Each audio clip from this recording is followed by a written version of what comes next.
This is one thing. I feel like people think just because you're a Christian and you're abstinent that you hate sex. Oh no, not at all. Like some dudes, some dudes would be like, "Oh, it's not a bad thing. Sex not a bad." That's not the point.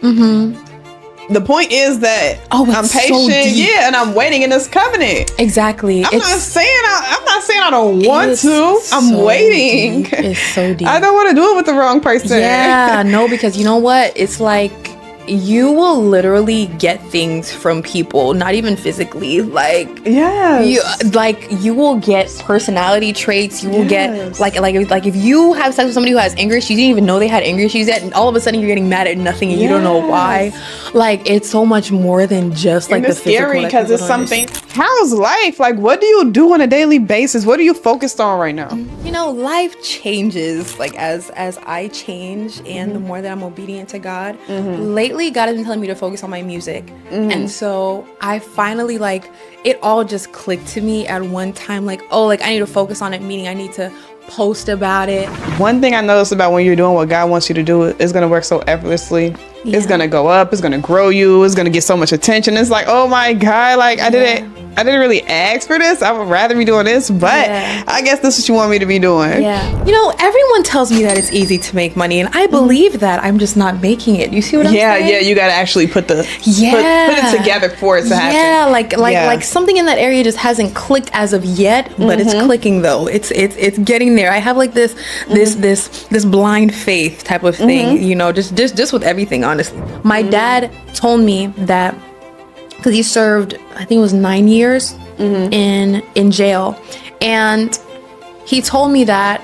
when one of his homeboys like came in and there was like, you know, jacking cars and stuff like that, you know, obviously my dad's going through an awakening because now he's in jail. So he's like, I'm out of that lifestyle. Once I get out of here, I'm out of that lifestyle.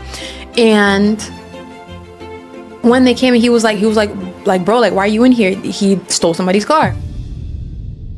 What's up, everybody? Welcome to another episode of No Pryor Warning. Okay, listen, we have a highly anticipated guest. We have Jalyka Smith here, and I know that y'all seen her all over TikTok, all over Instagram for her personality, for her looks, honey, for everything about her. But I'm gonna let her introduce herself before we cook. Hi, everyone. My name is Jalyka Smith, and I am so excited to be here on No Pryor Warning with Miss Ariel.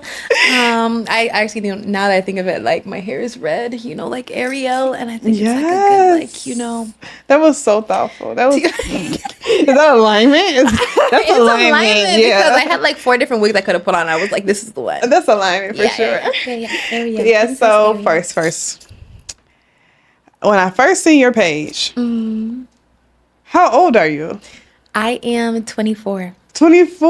Yes. Because I'm like, she is young and I'm young. It's just something attracting me to you. You are young. I just turned 22, so we're only 2 years apart. Thank you so much. It's so tea, bro. Like, when I saw that you literally just turned 22, right? Like a couple days ago. A couple days ago. Yeah, bro. Like. Okay, so what is... Before we get into the nitty gritty, because I'm about to ask her all type of questions. I don't know what she's gonna ask. She don't know any questions I'm about to ask her. That's why this is called No Pryor Warning, because I'm not giving you no warning. I'm not giving you no warning. You're gonna be giving I like that. So, how's life? Like, what do you do on a daily basis? What are you focused on right now? You know, life changes like as I change, and the more that I'm obedient to God. Lately, God has been telling me to focus on my music, and so I finally, like, it all just clicked to me at one time. Like, oh, like, I need to focus on it, meaning I need to post about it. Like, I need to put yourself out there. Before, I was like, oh my gosh, like, I'm not even gonna lie, I was like, I need to make this money, so I need to do my airbrush classes so that I can, like, people can buy. Maybe I need to restart up my business to sell product and like all of these things, and it's like stressing me out trying to figure out like what I'm but like all the time in the back of my head, God is like, focus on your music, and I'm like, God, but my music ain't gonna make me no money right now. God, I want to make money, but I realized, like, when I post, I need to be posting my music. When everything, I need to focus on my music. So what I've been doing lately, is focusing on my music. So I've been like making Posting my music, videos. posting videos, but also like working on my project. Because I realized I also have like a lot of favor when it comes to music. Like that's what's been going viral lately. And honestly, like I've been doing it for a really long time. Really? Yes, I have. I love like that. since I was little, like 9 years old. I was in a musical group like with my little brothers, and we used to sing, dance, and play instruments. And so music has been something I'm doing for a Like really a long passion, time. really. Exactly. Like, and TikTok and just social media in general was like kind of like my gateway. I was like, okay, I want to be a success, have my audience first, and then kind of like, but that was always like the goal for me, is to do music. And so now like God is like telling me to just go full Focus send. on it. And so that's what I've been working on. Yeah, Obedience. that's what I've been working What I learned on. about that is that it's not always comfortable. No, it's Because like you're thinking, I need to sell my products, I need to do a class, but God is telling you to focus on music. Yeah. That feeling makes you so nervous, but you Yeah. just see the result of it. Because when you're doing what God wants you to do, it's just work. It just Yeah. works. It's going up, it's going viral, people are loving Yeah. it. Like it wouldn't even be what you want to do. But one thing I noticed about when you're doing what God wants you to do, it's going to work so effortlessly. It's Yeah. going to go up. It's going to grow you. It's going to get so much attention. It's like, oh my God, like I didn't really ask for this. I would rather be doing this, but Yeah. I guess this is what you want me to be doing. Yeah. But you know, I do the digital offers and business online.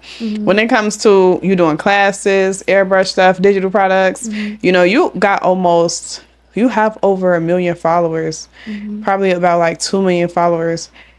Definitely, girl. When you're ready to package something and sell something, let me know, because Yeah. those are all.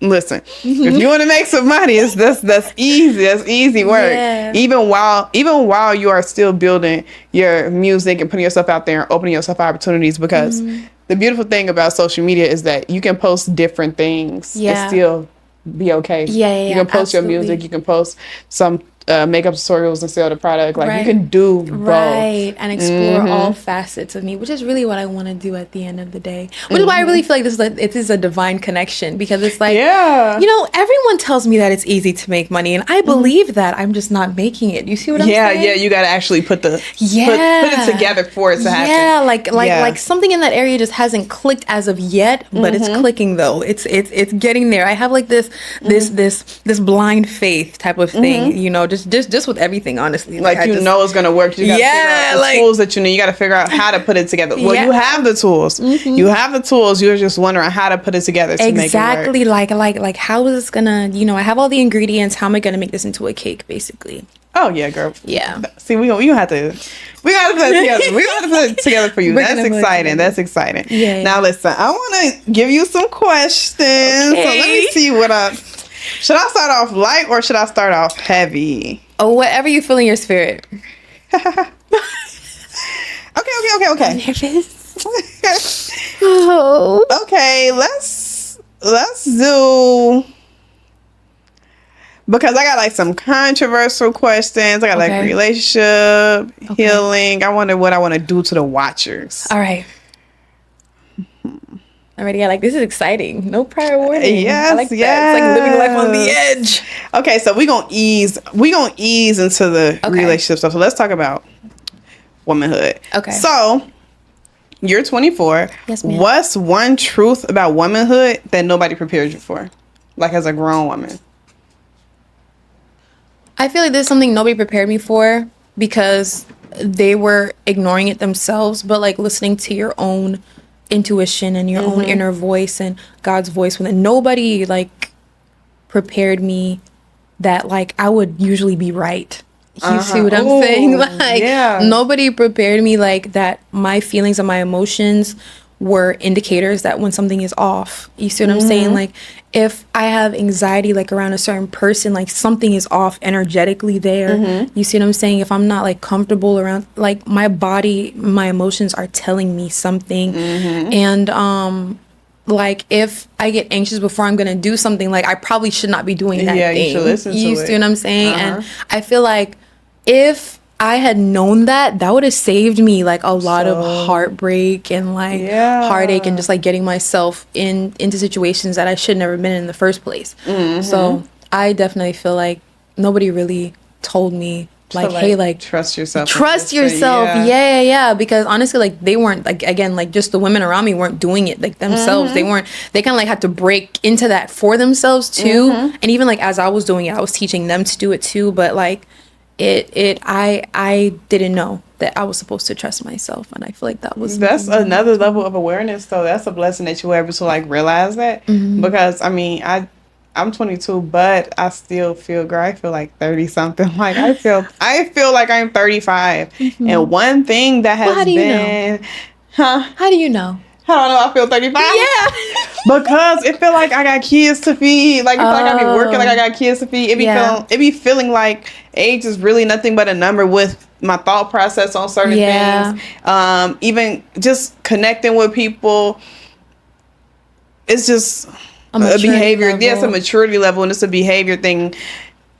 Let's say you're in a room full of people ages 20 through 60. And you're like networking, and you ask these people the same questions, and some of the answers are so immature and so crazy, and they're 20 years older than you. Yeah. And it just made me realize that you got to really feed your brain. You got to feed your brain. And I learned that I have to really do the work to continuously become a better woman. Yeah. So I just thought that I was just going to get older, and I'm just, I'm grown. Oh, yeah. What? It takes work. It takes boundaries. It takes taking care of yourself, even the small things, what you should do, what you should stop doing, the way you should dress, the way you should do your makeup. Yeah. Like, becoming nobody really told me that you actually have to do the work. I thought that I was just going to get older and it was just going to happen. Yeah, so I definitely could relate to that. And you mentioned that if you knew these things, you wouldn't be in situations, certain situations that you were in. Right. So what's a situation that you stayed in way longer than you should have because you didn't want people to say I told you so? Ooh, that's a good question. I told you so. Or even just a situation you stayed in longer than you should have because you didn't know better. We don't gotta say names. We don't gotta say names. Oh my goodness. I don't think that I've ever like tried to make something work longer than to try and prove somebody. I don't know, but if it's ever been anything, it's definitely been relationships. Like I've definitely stayed in something like out of fear. You know what I'm saying? Just out of fear. Do you think it was fear, or do you think it was holding on to potential? Because I know that us women, we do that a lot. No, that one, it was definitely fear. I feel like that one was definitely fear.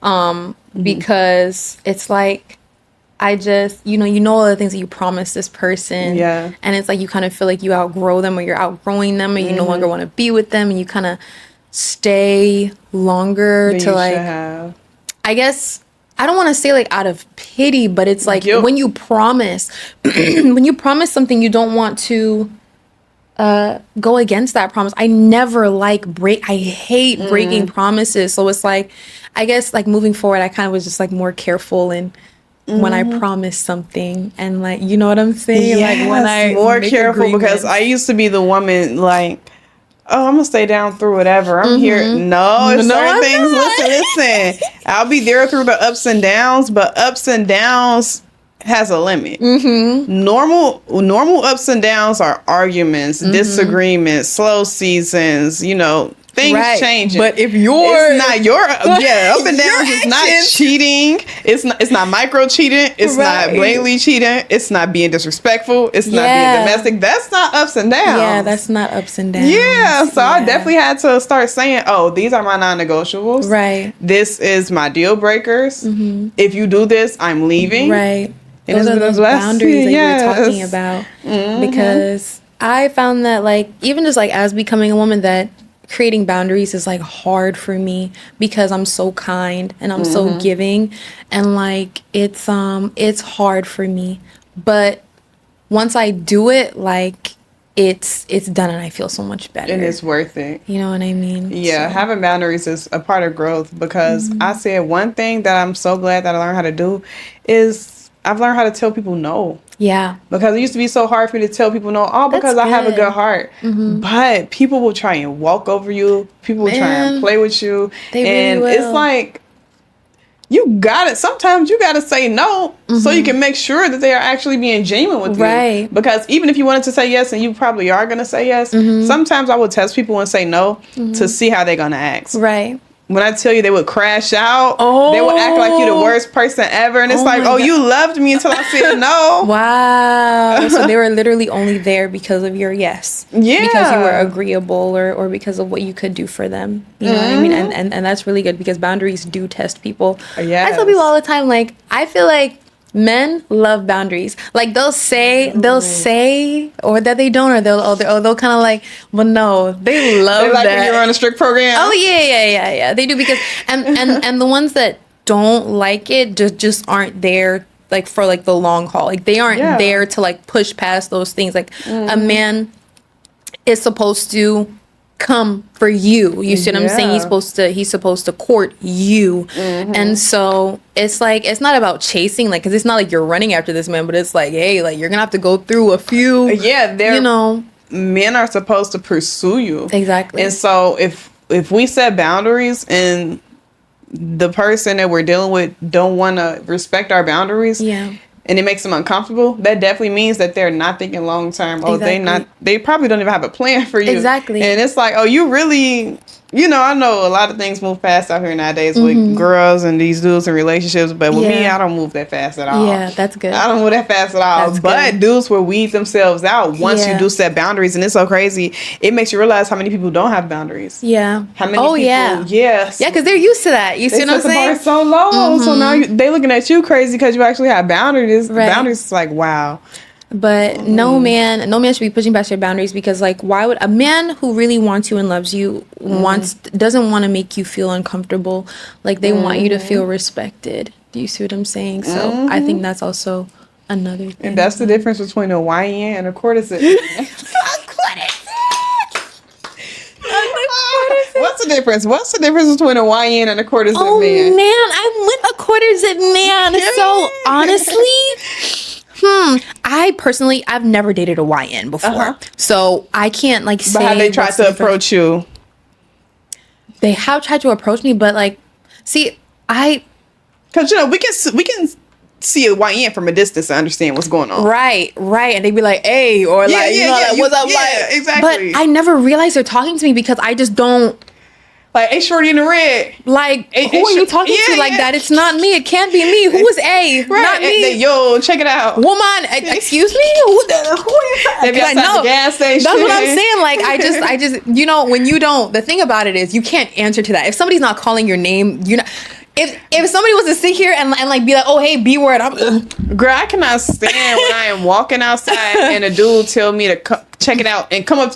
You think I'm about to walk up to your car like a GTA prostitute? Oh, you must be out of your mind. You must be out of your, like, I cannot imagine myself walking on the sidewalk and walking into the middle of the street to someone's car to make any type of exchange. That literally looks like GTA prostitution. Exactly. And you see, the thing is that, like, people, you attract what you let be attracted or what you go to. They say people do what you allow. Exactly. So like you're setting a tone. Exactly. So if I never like even responded to any YNs, I've never been with, because I never let them get that close. You see what I'm saying?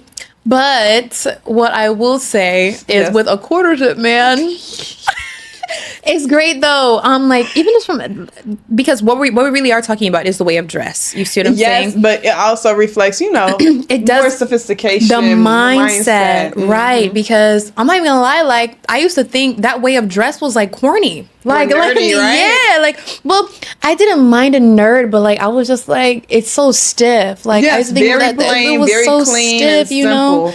Very simple. Like, because I'm an artistic person, like, I liked when, guys would really like put it on, you know what I'm saying? Like, maybe like wear like a baggy pants, fashion. Right? Like, but you can still do that, but with the mindset that comes behind like that courtesan, right? The courtesan mindset is really where the appeal is. Yeah. that kind of gives, you know, well-read and like educated, right? But like not even educated as in Good like, credit. Good credit. You went to college, but like Responsibility. exactly, like It just seems more put together, and that's so attractive in a grown man, right? Yeah. Especially, you know, we're not in high school no more. I ain't gonna lie, the quarter zip men, but they were wearing quarter zips in high school, elementary school too. They was. Yeah, they were. Like, but it's just as an adult, you just seek a certain type of security. Yeah, it's like, and security is not just money. When I say security, some dudes like antennas go off, you know, like on social media, they antennas will go off like, I knew you only wanted money. Like, no, security is literally having a plan, having structure.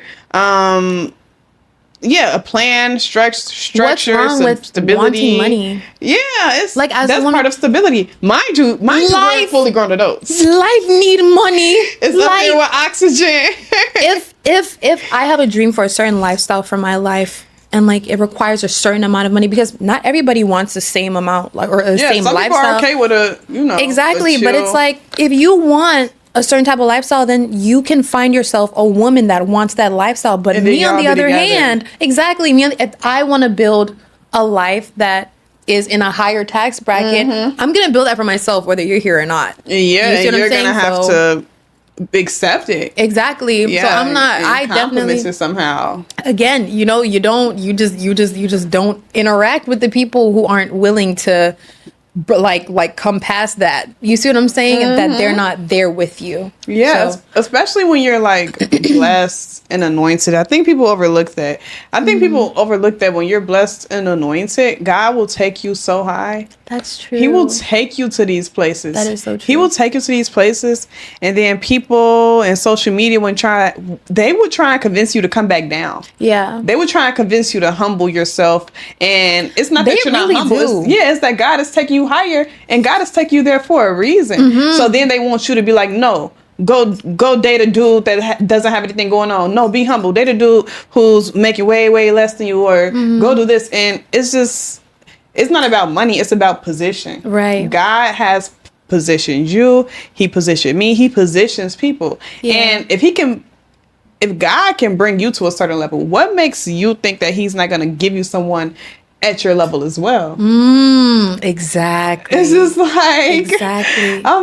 It's so possible, and it's like if God has favored you so much, people try and convince you that he's not going to favor you in every area of your life.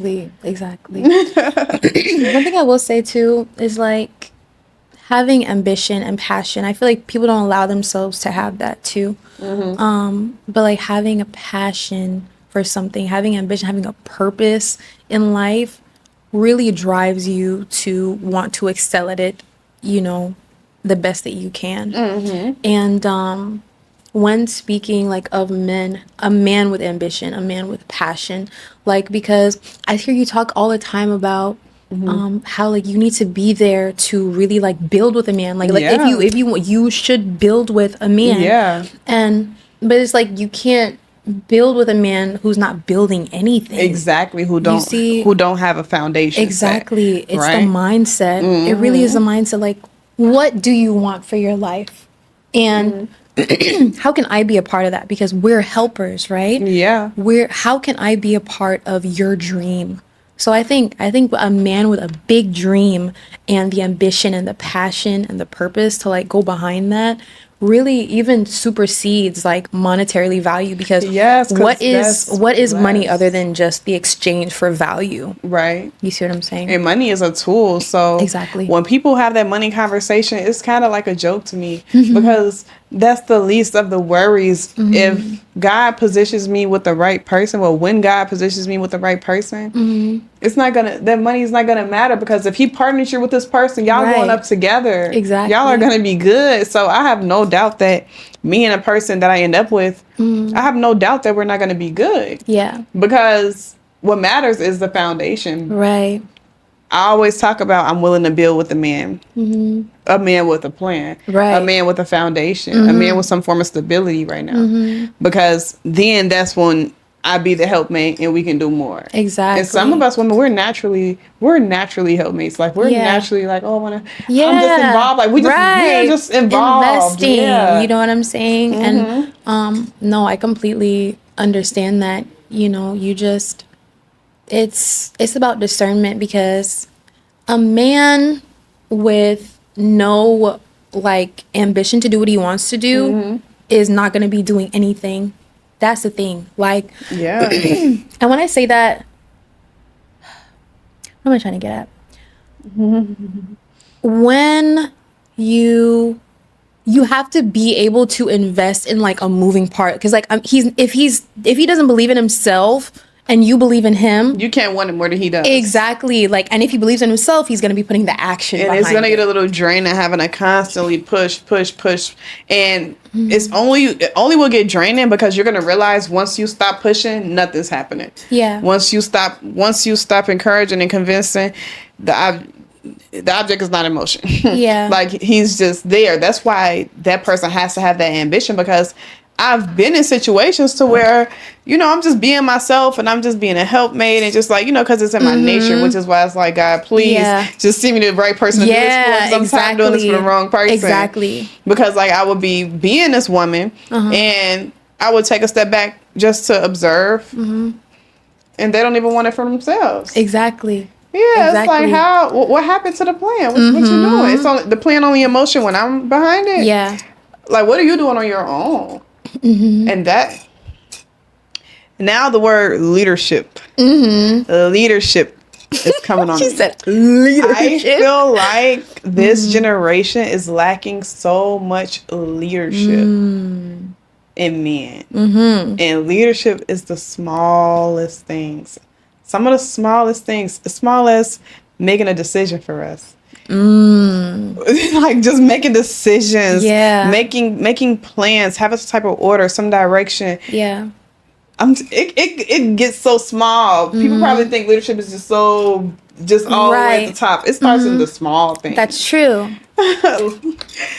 Even when in conversations, if it's an argument, you should have leadership. Right. I like the way my man leads an argument, because like you know, I grew up in a house where you know, yelling was like a thing, like all the time, and I won't yell at him, but sometimes like my voice will like I'll raise my voice a little bit, like trying to get a point across and not even realize that I'm doing it. And it's like he just keeps like this soft tone with me the whole time, and it's like when he's soft with me, then I'm like, okay, you know what? Let me calm down. Yes. Like, okay, let me bring it down a few decibels, because like I'm noticing, okay, well, he's not here with me, and so to that. You're not feeding into the energy. Exactly. Because the thing about leadership is everybody wants to be a boss nowadays, and there's a complete difference between a leader and a boss. A leader leads by doing it like they lead, they put their first foot forward. Exactly. They like a boss just tells people what to do. And so people think that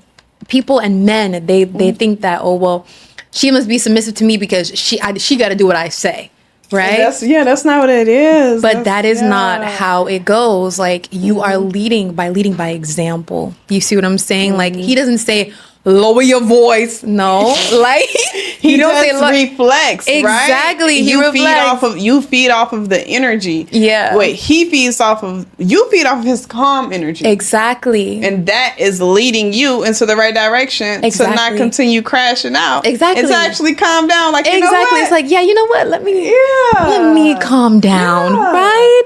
Because also another thing too is that women, we are receivers and reciprocators. You see what I'm saying? We receive and we multiply and give you back, you know, more than, I mean, just look at the basis of things in terms of sex and having children, right? We're literally made to receive. Yeah. You see what I'm saying? And then to take what you have and give you a whole baby. Right, more. All you gave was sperm. Right. like that's and then I'm gonna give you a whole entire life. And so that's how we are wired, like as women. So if a man is going to lead, he needs to be leading by example. Oh my God, we are so smart. We are so smart. Oh my God, You're right. We really are so smart. Like, see, this is what I be talking about. This is what I be talking Intelligence. about. Yes, real intelligence. Yeah. Okay, so I do see in your bio you put that you and your boo is long distance. Do you want to give him a shout out? Do I want to give him a shout out? Hi, Joshy baby. Hi, babe. Right now he actually just came off the plane, so and I just saw he made it safely. So I just want to say that I love you so much. Period. And I believe in you, and I'm so proud of you. Yes, ma'am. That's what I want to say. I love it. So you do long distance. Yes, So how do you feel about long distance relationships? The pros, the cons? I think God upgraded my life with this long distance relationship. How? Because I have traveled more in this year than I think like I have and I've traveled a lot like my whole life, but I think I've been on more planes this year than I've ever been on in my whole entire life. And so that's like one part of it is like we see each other almost every month. I think it's been like 1 or 2 months where like we didn't see each other, but we see each other like almost every month. And I think like it's been somewhere different. Yeah, like once a month. That's actually not bad. Once a month, sometimes maybe 2, sometimes. And it's like I live in LA and he lives in Louisiana. Like how are we? Oh, that's not that right? far. But we meet each other in different places. Like it hasn't always been LA. It's so only like been once in over. LA or twice in LA, and then like in Louisiana. One thing about it too is that again, when you're building with somebody, he's my work husband. So we work together, literally. Like we work together. We did New York Fashion Week together. We went to BCI, which is the Black Christian Influencer Awards, together. Like and we were both invited together. I love that. It's not that like I was his guest and like he was my like they we're want both you all. They want you working. as one. Yes, like we're both working. And so we've met like a few times together for that. Like we just went to Jamaica to do hurricane relief together. Do you see what I'm saying? Working. But even not like we've been outside of the country together too. Like we went on a cruise with my family and like we were able to come together and travel. You see what I'm saying? So God upgraded my life where I'm able to travel with him and be different places and experience different places with him. So that's really a blessing about long distance. Another thing about long distance is because we're Christian girlies, you know what I'm saying? Yes. We're trying to have sex, okay? To keep So it. it's like, God, is this are you like, God, did you do this on purpose? Oh yeah, no. There's no question. There is no question. Like, I mean, you can literally see like in our videos, like we love each other. Yes, like we love each other. And it's like physical touch has always been one of my, love languages. And in past relationships, like I was never like able to like get that. Like they feel weird if I'm like hugging them out in public. But Joshua will just come and just like lay on top of me. You know what I'm saying? So of course that's gonna translate. I'm glad I'm not around him all the time. Thank God. Because we're not married. Right. Thank God. Are you joking? If every time I was ovulating, clean out. and then he's so fine to me. Like people say like, I don't know. Like, if you're not attracted to your partner, like, I just don't feel like that person was really meant for you. Like, why would you sit here and say... Do you, when I go out to eat and stuff, I'm not dating right now, but when I was dating, girl, I have to sit on the same side of the table. Like, I have to sit on the same side of the table. Yeah. Sometimes I would even be in his lap. Yeah. It's like, I just want to be you. Like, I just want to be you. And then I look around and I'm like, they must not like each other. I'm looking at the couples like, they must not like each other. Yeah. Like, look, they're not even talking to each other. They're not even engaged with each other. Like, how can you be next to your man and not melt in him? Yes. Like, I feel like that's natural. That's meant to be. You see what I'm saying? Like, I'm not even gonna lie. Like, I feel like having like a high sex drive it's tied to me wanting so many kids. You see what I'm saying? And like, this is one thing. For a purpose. This is one thing. I feel like people think just because you're a Christian and you're abstinent that you hate sex. Oh no, not at all. Like some dudes. Some dudes would be like, "Oh, it's not a bad thing. Sex not a bad." That's not the point.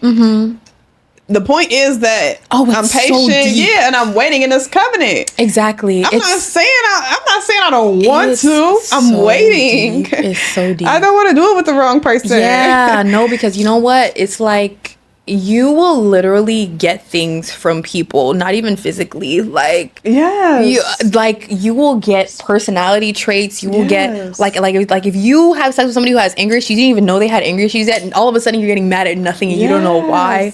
Like it's so much more than just like And the it's physical. scary because there's some things that people have not told you about themselves. Exactly. That you would take on childhood trauma, very, very deep things that's going to attach to you that you don't even know about because they just never told you. But Exactly. So that's definitely the scary part with just having, willy nilly. But I will say though that like being abstinent was so much easier by myself.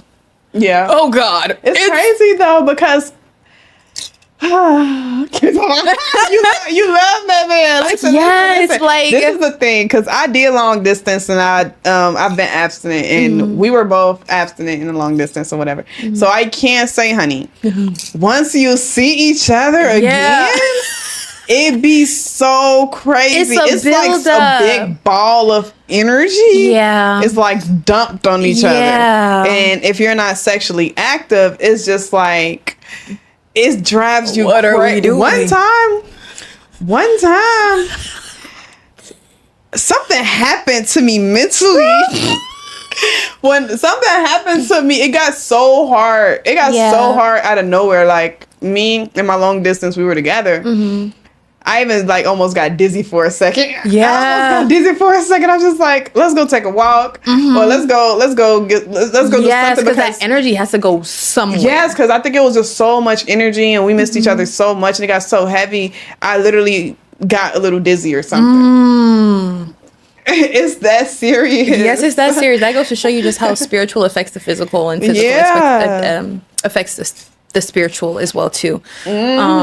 But at the end of the day, the sexual energy is creative energy. Yeah. Which is like why we love to create together. You see what I'm saying? Like it's a beautiful outlet. It really is like an outlet. It gives you other outlets. Yes. Like we are able to spend time doing other things that we love together. Like even like making music, right? Together. He loves music. I love music. We'll sing together. We'll rap together. We'll dance. We love to dance together. And like sexual energy is creative energy. It creates life. And so channeling that, like you said, going on a walk, going on a run, praying, crying out to God, like that's something we've had to do multiple times. God believe. Like, God believe we don't. Strength. But you know what though? There is blessing in waiting. Because like even like us, like we've been together for a year now, and like we're not in a rush to get married. Everybody's trying to rush us into marriage though. Like I've never experienced anything like this. I think people are trying to rush y'all into marriage because they know that y'all are abstinent. And I just don't. People will try and send you every which way, especially when it's on social media. These people just be saying anything. Man, anything. Like, they really are like it's a lot of like, oh my gosh, please get married, and it's like, man, I just feel like maybe I like the anticipation. Exactly. Well, I'm not gonna lie. At first, it was a little bit like, oh my gosh, like please, like you know, like I want to get married, like not me begging him or anything like that, but just like I'm just like thinking we're praying to God, like God prepare us for marriage. Yeah. And like lately, like I've just been really content with like in the courting phase. Like because honestly, my parents are divorced. His parents are divorced. Like y'all don't want to make that same mistake. We're not trying to. I've been in relationships before where I was like, oh my gosh, I love this person so much. I'm not about to do that again. You see what I'm saying? And then you know it ends up being nothing. Like that's not what that hurts. Exactly. Like we're taking our time. Like if we felt ready to get married at 6 months, then we would have done that. You see what I'm saying? But like we're waiting on the Lord, literally. It's a blessing that y'all are waiting. Y'all are still waiting. Yeah. Even while people are trying to pressure you. Because they say Christians get married in like 3 minutes. Yeah, they do say that. And it's like, Yeah. I don't know yet because I'm not married, so I can't say for sure, but they always say that there's a spiritual warfare like right after you get married. They be saying that, but then people do say that, but it'd be hard. It'd be hard to understand what's going on social media sometimes. Exactly. Because I feel like some people are very performative with their journey, and it stresses me out. Exactly. A lot of people are very performative. Yeah. And I feel like that's something that I'm trying to combat it as well. Where? Do like this. Do like this? Yeah. Mm-hmm. There we go. There we go. Good. Okay, good. Thank you, by the way. No problem. It is very performative on social media all the time, but in marriage, like they say that, and I just wonder if they just didn't fully know the person all the way. You know what I'm saying? A lot of people when they get married, it's like they hide things and they try to be performative with their spouse. Like you think you're marrying somebody and you're marrying a mask. Yes. And then once you're married, of course it's gonna come out because now you're married. Like time is gonna pass. And that mask is gonna come off, and you gotta give people time to show themselves. Exactly. And the thing is that people change every 6 months. You see what I'm saying? And especially if you're a grower, you're somebody who's constantly growing, you're gonna every 6 months you're a different person. Like at 6 months in our relationship, like we were just like there were things we didn't know about each other that we had to, even though like we thought that we were being, you know what I'm saying, there are things that you forget, there are unspoken things, there are things that maybe you were never going to tell anybody ever in life, and then things that just show up again. Exactly. Just getting triggered, like, man. And it's like sometimes I wonder if that's the spiritual warfare that they're talking about, that it's like so many things like came after them because they didn't sort out their lives together yet, and so now they had to sort it out once they were together. But like we're sorting it out now, and we're making sure it's sorted. Like we're like we need to be sorted, not just in our lives and our like personal, you know, careers, but like personally. Like, spirit. This whole year has been me just working through trauma, has been him just working through literally trauma. Pruning. So you all are really in a pruning process. Exactly. Oh my gosh. Pruning and refining. I've been pruned, girl. Yes. Losing people, like losing habits.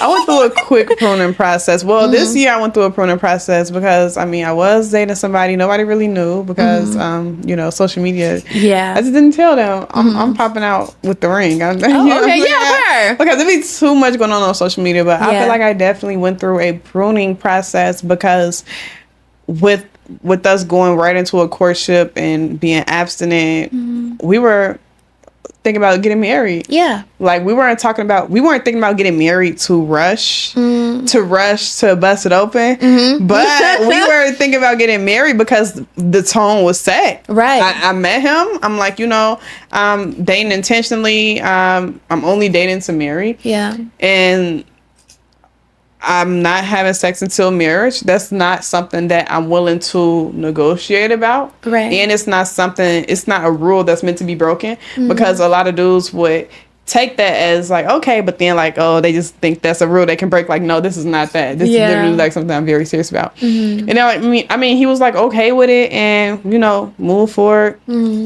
Overly pressed forward, and we were just being very, very intentional. Yeah, and that's when everything started coming out. It's traumas, triggers. Yeah. How do you coexist? How do you spend money? How do you spend money? Right. What do you like to pay for? What do you like to pay for? Right. How do you like to hang out? Do you like to sit in the house or do you like to go out all the time? Because if you're going to coexist with this person for the rest of your life, it's real deep and it's real serious. Man, what? Real serious. So the pruning process is so real. Yeah, you got to know that person. Like, you got to know that person.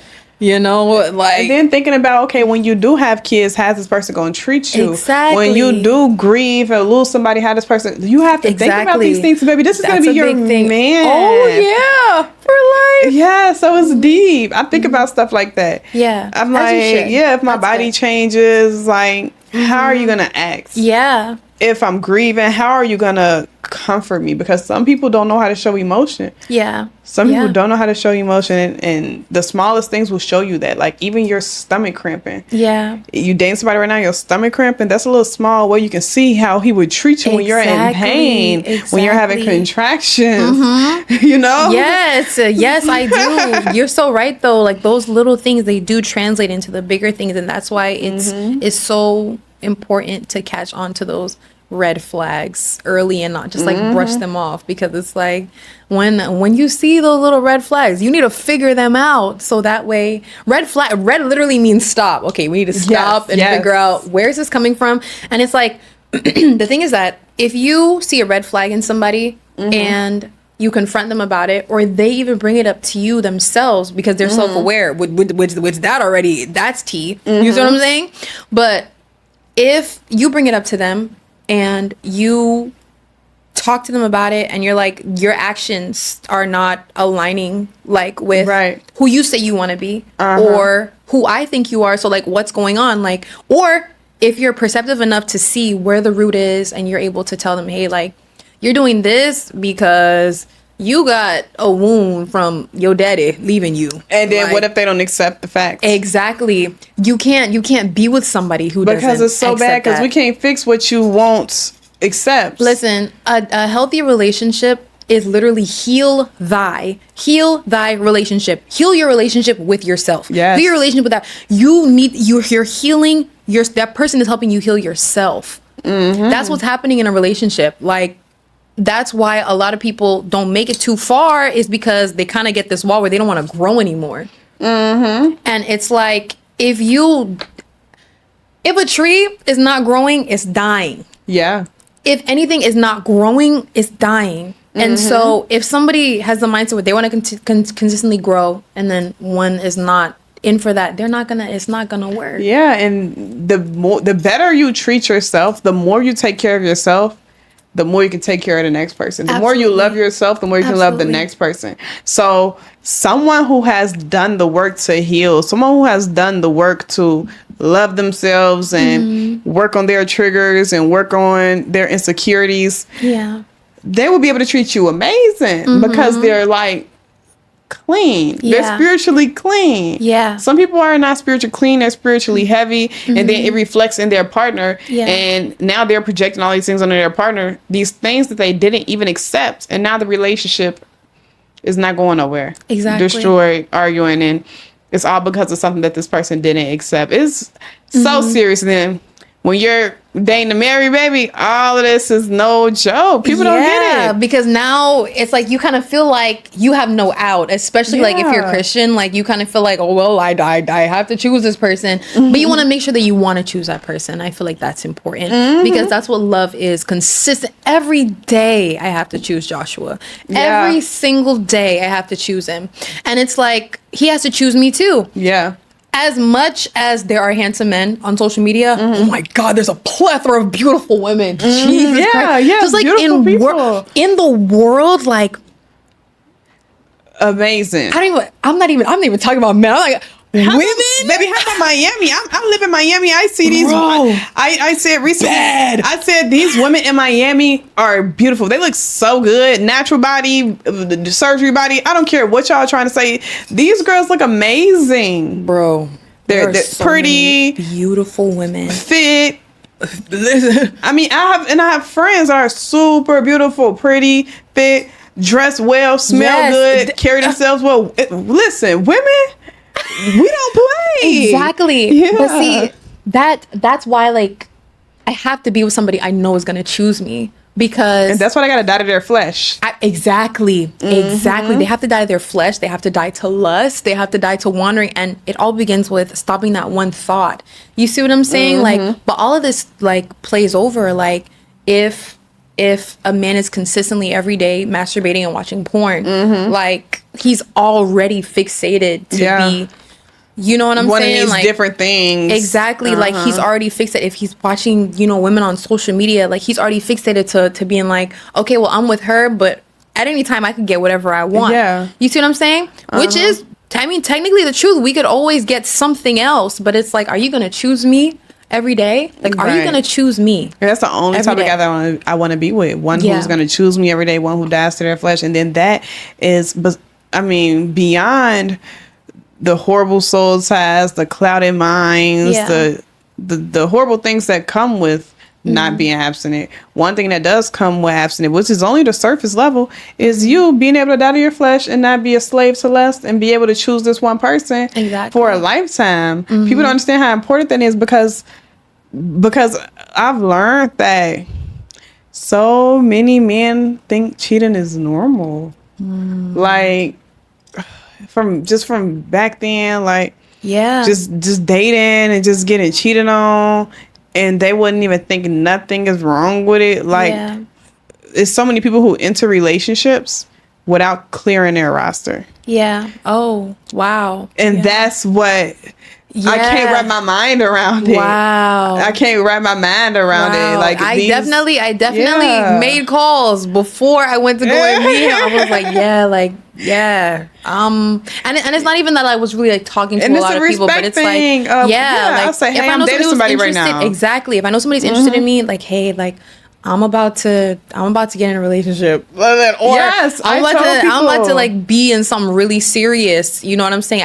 I'm honed in on one person. And I've done that. I did that before I got in that courtship that I was in. It was dudes like, hey, can I send you flowers? Can I do this? Oh, let's go. I'm like, they were trying to talk to me before I got into my situation, but I'm like, I'm dating somebody right now. I'm in a relationship right now. Right. But now we're not together no more. So now they're like, I can call you now. I can call you again now. I'm like, yeah, you can call me again now, I guess. Like, my bad, I cut you off. Oh my gosh, but guys thanks are for so respecting funny. I'm like, thanks for respecting me, because it was like, Right. they respected That's what I'm saying. it. Guys So are so funny. Again, those boundaries, like, They respect people those will boundaries. think that, oh well, if I tell this guy, he'll never want to talk to me again. No, like, they're waiting for their turn. Exactly, because they came right back.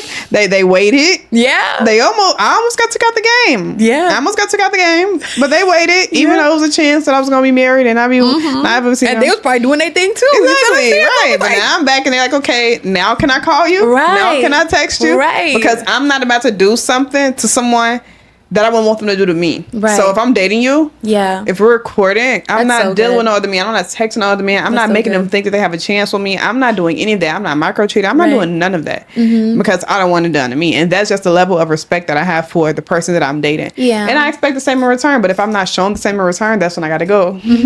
Yeah. I So- I feel you. Nah. I asked Joshua the other day, I was like, are we doing this marriage in God's design?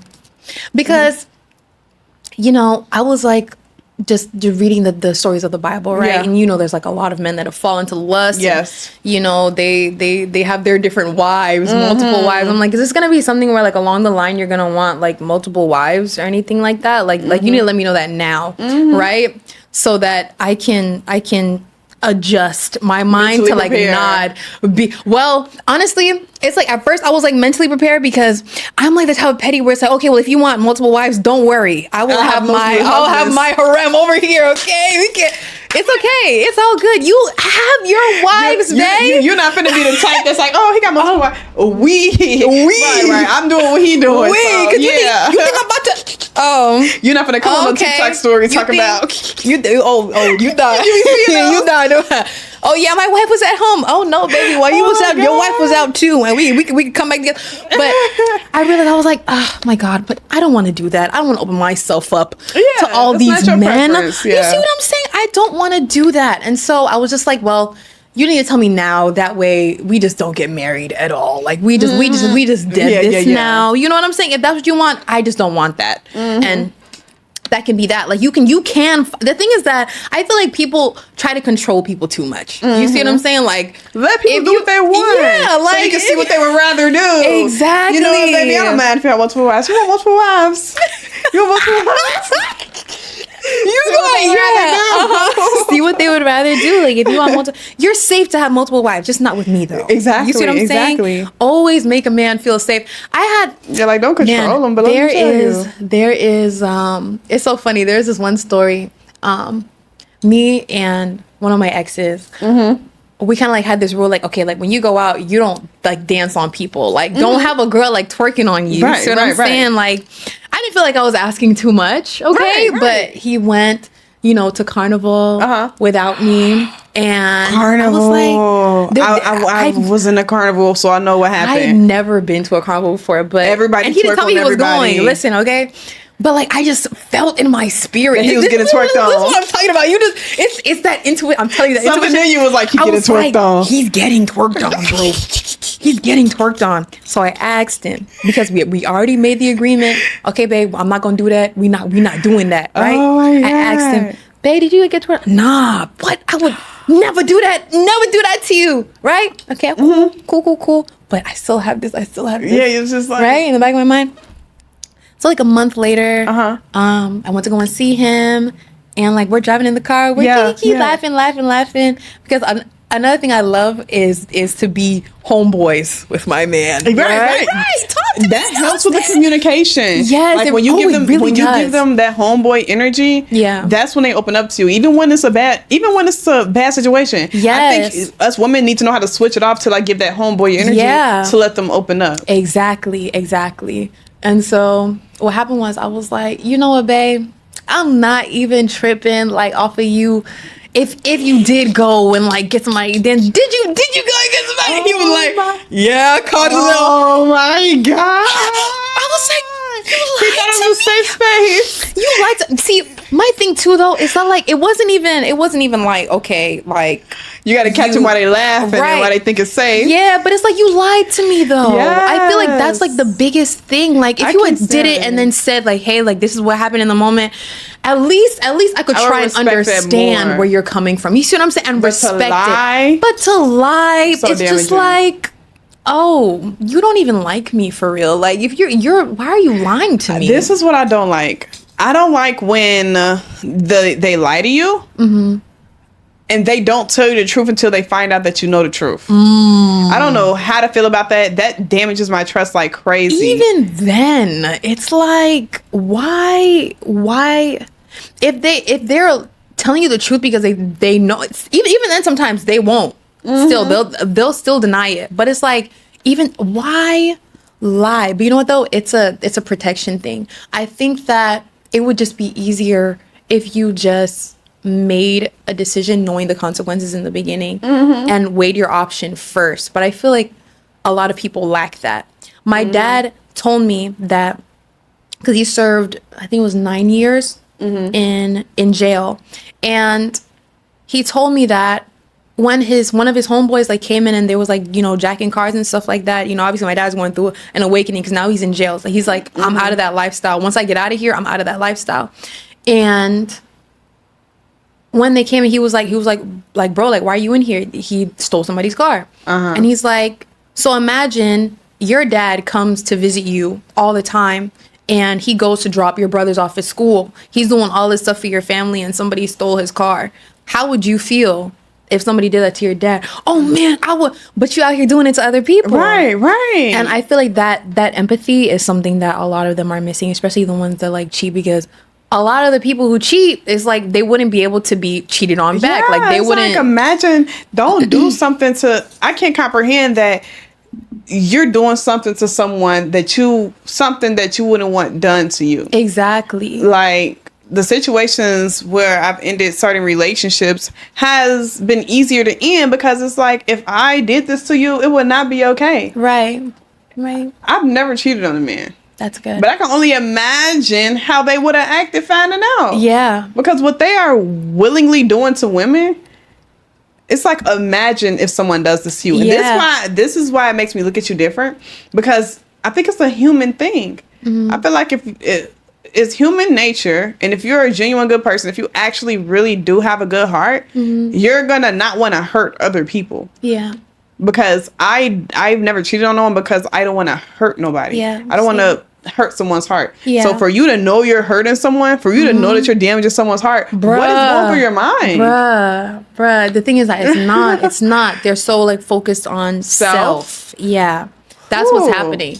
That's what's happening. But also, too, it's also like a lack of self-love as well at the same time. Because they're seeking this validation. And I guess the validation makes them feel better for multiple women rather than just having that one girl who really down for you and valuing it. Yeah, those men don't deserve that type of woman. No, not yet until they change their mindset. I don't think they think karma exists. Oh well, because God don't bless no mess. These people are getting these relationships and they're ending for the same reason over and over. How many times are you about to get broken up with for cheating? When are you gonna stop? How many times are you gonna get broken up for the same reason? When are you gonna stop? When are you gonna figure out maybe you are the problem? If every single relationship keeps failing for the same similar reason, it's time to do some self-evaluation. Maybe you're the problem. Absolutely. And some of these people have spirits residing in them. The spirit of lust is really a hungry one, and it's insatiable. That's why like you see people who are pedophiles or committing bestiality, because it's like you get to a certain point and it's like it's not enough, and then you have to go past. They get to the same gender. Exactly. Yeah, right. Because it's like it's not enough. The lust has no preference. Lust has no especially if it's out of control. It's scary. Yeah. And then they get real deep into covering it up. Girl. Deep into covering it up. That's the living the double life thing. Yeah. Yeah. That right there is scary. Living a double life is scary, bro. Yes, because I done heard stories, I done seen stuff, and I'm like, oh my God. Jesus Christ, because these people can't even accept what lust has done to them. They can't even accept it, to the fact that they're hiding these crazy things that they are into. They're hiding these sick things that they are into, and it's making them a worse person because they're putting masks on, exactly, and sending people off, really. And that's why like the lies is like such an important thing to like see, like when you're dating a man, like is that man lying to you? Like you need to see, like even just like in the little things, if you see them blatantly lie to other people, how about ones who lie so good though? Some lie so good. See, and that's where that sixth sense, that sixth intuition sense comes in. Save you. Yeah, like, and also too, I would encourage every woman to take a body language class on reading body language. Oh, girl, what? I ain't take a class, but I read body language so good. Yeah. I look at people's eyeballs. I can tell when they lie. Like, they look to the side, they look forward, or like it'll be a little pause, or the tone will be different. Body language will tell you a whole lot about a person. Tell you they could everything. Listen, because the people who are good at lying, it's because they have a mask on. And it's because they're performative. It's because you're not talking to the person. You're talking to their mask. Yeah. And they're good actors. And so having that sixth sense will help you see behind the mask. And I think, like I said, like that feeling in your body, like, I don't know, I feel uneasy about this. Like, listen to that's your body telling you something is off with whatever this person is telling you. Something is off, and you just need to just keep on digging and keep on digging. Ask questions. Ask a whole bunch of questions. And if they get uncomfortable, then that's a red flag too. Exactly. Because I've heard manipulators love speed. So once you slow them down and ask questions, if they're trying to manipulate you, they're going to get really bothered. Oh yeah. Because they want to move really fast. They don't want you to have time to stop and think. Exactly. That's so true. Yeah, so when you start saying, "Oh, well, how many siblings you got? Where your family at? Oh, why did you move down here? Why do you live by yourself? Why are you asking so many questions?" Yeah, like, what you trying to do? What you trying to say? Right, you trying to... I'm just asking normal questions. And then they start asking you questions back. But you can ask me all these questions though. But you can ask me all these questions when my whole life. Exactly. Baby, that's manipulation vibes, energy vampire vibes. Exactly. That's energy vampire. Because some people really are there just for your energy. Like a lot of women, a lot of people think that they don't have anything to give if they're just bringing themselves, but yourself is a lot in itself. Like, you don't see the value within yourself, but man, people really will just want to be around you just for your energy. Yeah, I've said that. I noticed that I got a really strong energy. I have a nurturing energy, and some people are really attracted to that, but I have to be careful. Yeah. Because some people are here to take and never give, or people are here to really just try and drain as much energy out as possible. Yeah. Have you always had a big personality? I will say yes, but like usually I'm like more on the shyer side. Really? Yeah. Yeah, usually. Really? Usually, like But you open up easy. Because you give reserved shy vibes, but then you give like oh, if somebody says something to you, then you're going to be yourself. Well, yes, because there's again, like, there's no mask. Like, I'm just shy and reserved, right? Like, and the thing too is that, like, with energy, like, if my energy's off, I'm not about to open up in front of people. Yeah. You see what I'm saying? Because of that energy, like, vampire thing. Yeah. I just don't, like, I just, like, stay to myself to see if they still want to be around me, if they don't see, like, such a big personality. If you're not being that bubble of energy at the moment. Exactly. But you've always had a big energy, like a big personality. Yes, I've always had a big personality, and it's been a blessing and a curse for real. It just heightened my discernment. Yeah. Because some people get intimidated by it. I realized everybody can't handle it. And then even with dating, I've dealt with a lot of energy vampires, unfortunately, but I've always got out of those situations fast. That's good. I got out of those situations fast because God wouldn't just let me stay there. God would not let me stay there. He would keep showing me, keep slapping me on the back of the neck, keep slapping me back of the neck. Like, God is not going to stop. Back of that neck. Yeah, God ain't going to stop. If it don't stop, it's going to start stinging. Yeah. Now, so one thing that I feel like we have in common, but I want to know your opinion on it.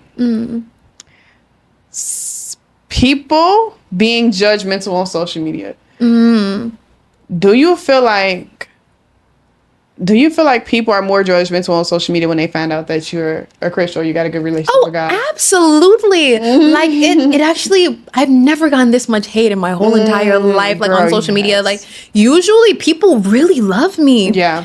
But yes, ever since, I've been public, because it's not that I'm a new Christian or a baby Christian. Like, that's not the case. Like, I've been a Christian all my life. Like, yeah. Well, technically, not really all my life, but I found God for myself when I was 19, about to be 19.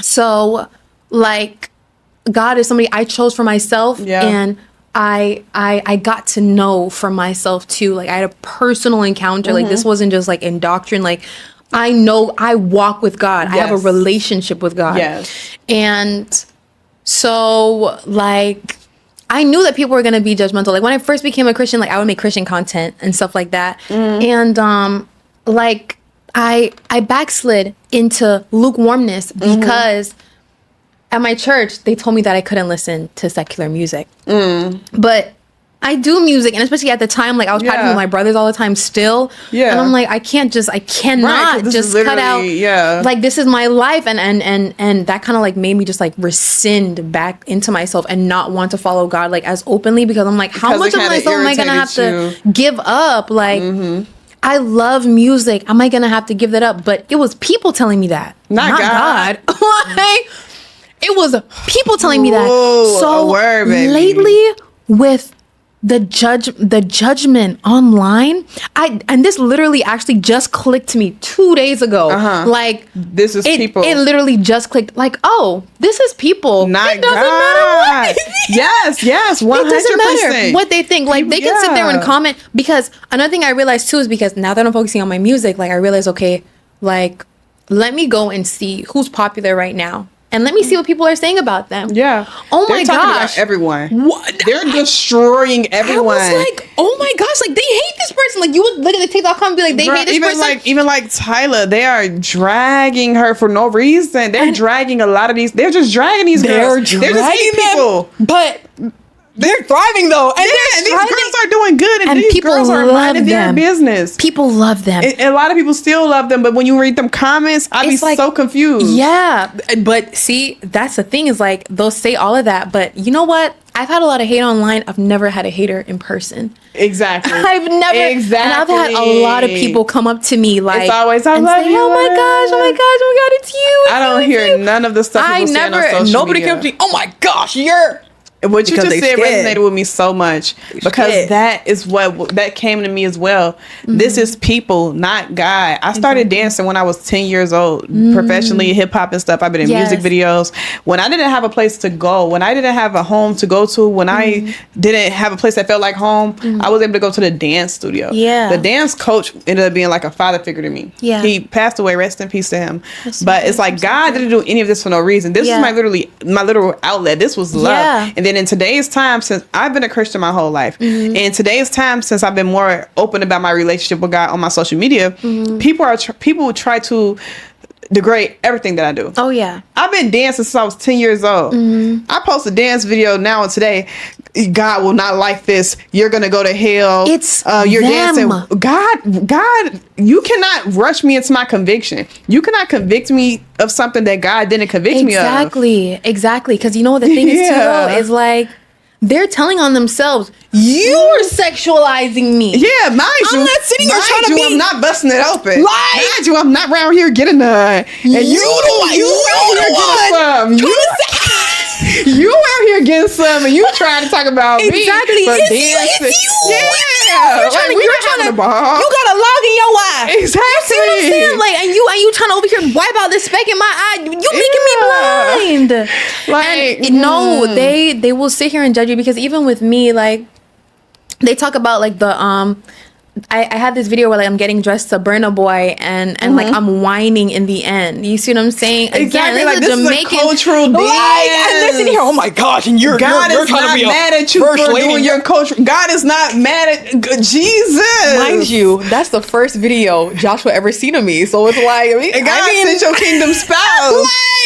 like being yourself. I think people. This is the problem. People want you to perform for social media. Exactly. I'm not about to fake I'm not about to pick up a Bible and fake like I'm doing this. I'm not about to do none of that. Yeah. This is my life. Yeah. I'm dying to my flesh in real life. So if you're not happy because I'm not online faking like everything about me is a Bible perfect, and I'm all the time, and I do no sin and walking around convicting other people, I'm not gonna do that. That's not the truth. Never gonna, if you looking for Jesus, I'm not Jesus. I'd be like, I'm not Jesus. If you looking for Jesus, go pick up the word, go pray. Exactly. Because I'm not perfect. Yeah. If you're looking for something wrong about me, you're gonna find it. Exactly. You're gonna find it. And I'm not looking for what's wrong with other people. So if I really wanted to go see what's wrong with you, I can really do that. But I don't even go around doing that. Exactly. Like, at first when you start getting the hate comments, you start to look at these and it'd be like, man, look how you looking. You know what I'm saying? They be in their pictures bent over playing with me. And I'd be like, no, I'd be like, I'm glad I didn't respond. Exactly. Click your page. But you know what though? It's also the unhappiness too of them in their lives. The reason why you don't look at somebody and you're trying to pick them apart immediately is because you're not picking yourself apart. Like they're sitting there, man, they're unhappy when they look in the mirror. Yeah. And so when I came to know that too, I kind of had to have like some sort of sympathy. Also, another thing too, I realized I'm not about to continue to explain myself. You try to explain yourself to people. I just block them. They will never understand. I just block judgmental Christians, because at the end of the day, God put a calling on our lives for a reason. He anointed us for a reason. And we're a voice, we're an image, we have a platform for a reason. And God has us exactly where he wants us. Exactly. And if he wants us to move forward, change this, change that, do anything differently, he will tell us, not them. Exactly. Because it's not like we're not hearing from him. We're doing something. See, the thing too is that sometimes those negative voices will feel so loud. But like I said, when I was doing my research on these women and these artists, like, as much as people are hating in the comments, like, I'm looking at their numbers. They're still loved. They're still popular. They're still doing. They are inspiring, including me. They're inspiring people, including myself. So if they're inspiring me, I'm knowing that there are a whole bunch of little girls out there, a whole bunch of little boys out there that they're inspiring to be their complete and full self unapologetically. And that's who I'm doing it for. I'm not doing it for y'all who are scared. We're gonna get hated on regardless. We're gonna get hated on forever. And I also think that some people are just trying to criticize the fact that just because you walk with God don't mean you lose your personality. Exactly. I think people don't know how to take that. Yeah. But I feel like it's a great example for people who are probably nervous to find God because they feel like that they won't be able to still express themselves and live a normal life. You're supposed to include God in your life. Exactly. Right. Like, it's not a performance. It's a lifestyle. That is so real. Yeah, because you don't want to. Some people turn their faith into a mask. Yeah, it's possible for your faith to be a mask too. It's looking like you a man of God, looking like you a woman of God, acting, praying, faking like you praying in tongues, faking like you don't do no wrong, not never saying a curse word on social media, not never having a curse word in the music on social media, but your fruits don't match. Exactly. but this is all a mask. It's all a performance. You're trying to fake like you're this person. But the people who are actually these good people, these people who actually got the fruits and let a guy lead them, they don't always look like that. They look like us normal girls trying to figure it out, doing life for the first time. Let a guy lead us, dying our sin here, dying to our sin there, and literally learning in the process and doing the thing. Exactly. That's what it looks like. Exactly, because God is not linear. Like, why is there a Christian aesthetic? The aesthetic, and that's what I'm saying. Like, this, it fatigues me. And I love God, I love Jesus, but the aesthetic fatigues me. It's tiring. I be clicking uninterested. I just can't take it. I can't take it. I thought that I was gonna want to watch that content, but I can't take it. Yeah, it's like if I don't feel the spirit of God in whatever they're doing, you know it's a performance. Yeah. And it's you can again, like they say to me all the time, oh well, you can say Lord, Lord, and well, you can say Lord, Lord. And not everybody. I had to realize too, I was like, everybody like, oh my gosh, you can't do this, you're gonna go to hell. Oh like, my God. We'll see. Exactly. We'll see. That's not up to you. It's up to, are you God? I'm here to defend myself. We'll see. We'll see. Exactly. Like, I know what's going on in my heart. I know what I do every day. I know my relationship with God. I connect with God. I have a relationship with him. I talk with him. And I'm not about to sit here and try and prove that to you. Yeah. So, I don't have a point to prove. We'll see. And then I always say, people cannot relate to perfect. So why would I be out here trying to act perfect? Yes, no such thing. So if we have a platform, if God is using us for his glory, people can't relate to perfect. Exactly. We are being ourselves. We would be putting a mask on if we sat and acted like we didn't ever breathe wrong. Man. We didn't ever backslide, or we didn't ever like have a hiccup or just not do something completely down to the word, and but we're trying. That is honestly, it's sickening in the way that it will literally like make you sick. That's one of those things where, because there is no outlet, just like you said, like with dance, with singing, yes, with like that's my outlet. Exactly. When I didn't have a place to go, like that was my outlet. Even to this day, with me having everything going on, that's my outlet. And then I'm posting my dance videos, and now when they talking about I'm going to hell, like what? This is what's keeping this part of the thing that's keeping me alive. I'm confused. What? Because yeah, if you don't have God an outlet, knows. He gave me this talent. Yes, he does, and he did it on purpose. Yeah, he did it with purpose. Because if you don't have an outlet, people think that having diseases, being sick,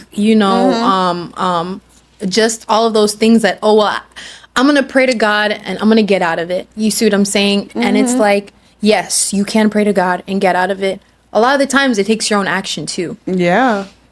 But if God created you to do something and you're not doing it, you're going to start malfunctioning. Yeah. Like if you never had an outlet, like you never know if you might have started getting disease in your legs because they were supposed to be moving. Yeah, yeah. Like energy gets stagnant in your body, and your spirit, your soul gets sick, and then that manifests in your body. And so they think that, oh well, how is health complications normal but not having an outlet normal in a Christian walk? Yeah. Should being unhealthy be normal, but then not having an outlet? You see what I'm saying? Like that doesn't make sense. Yeah, they get mad when you have an outlet. Like no. But it's just, listen, God calls his people. Just like God calls certain people to wealth. And some people do feel like, oh, you're not, God don't want you to be rich. No, he don't want you to idolize money. Exactly. He don't want you to idolize the thing. Exactly. Because he didn't get me to this point for no reason. He didn't get these other people who have influence but loves Jesus to a certain level for no reason. We even got Myron Golden. He used to be a pastor. He worked in the ministry. Now he's making multi-millions and teaching other business owners how to make multi-millions through the word and tying the word of God in it. This man is filthy rich. Yeah. He left ministry and made business his ministry. I love that you mentioned Myron Golden. He's been one of my favorites lately, yeah, it's just like God calls people to wealth. People specifically him.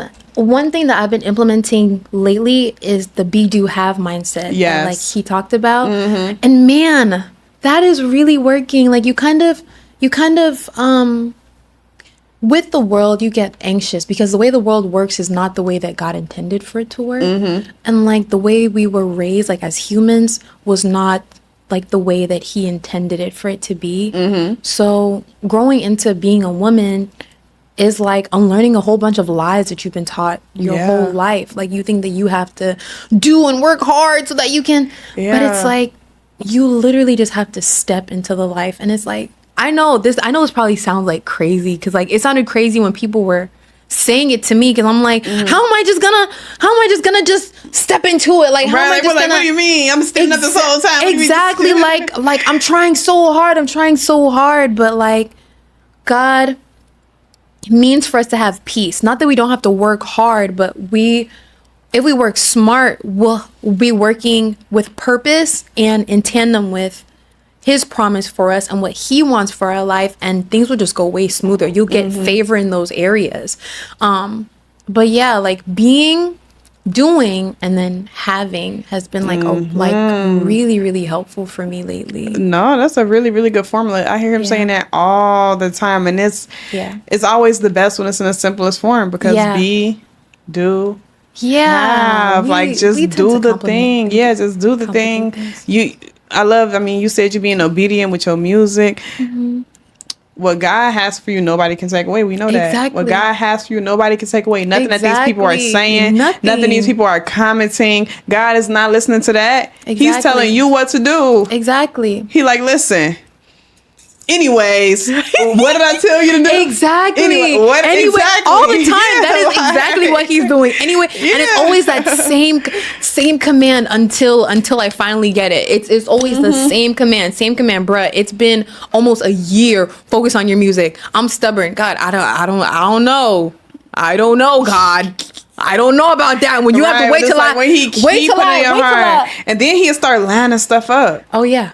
He'll just start start lining it up for you, putting people in your life. It's just like he just putting it in order for you, and it's like, this is what you want me to be doing. You just making it all make sense, so you making it easier. Something on my mind. I'm looking for this type of person for this, and you just all of a sudden this person walk up and say, "Hey, like what?" Yes, God is so intentional like that. Yes, he's so thoughtful. They always say that he's a girl dad. Yes. I'm gonna lie.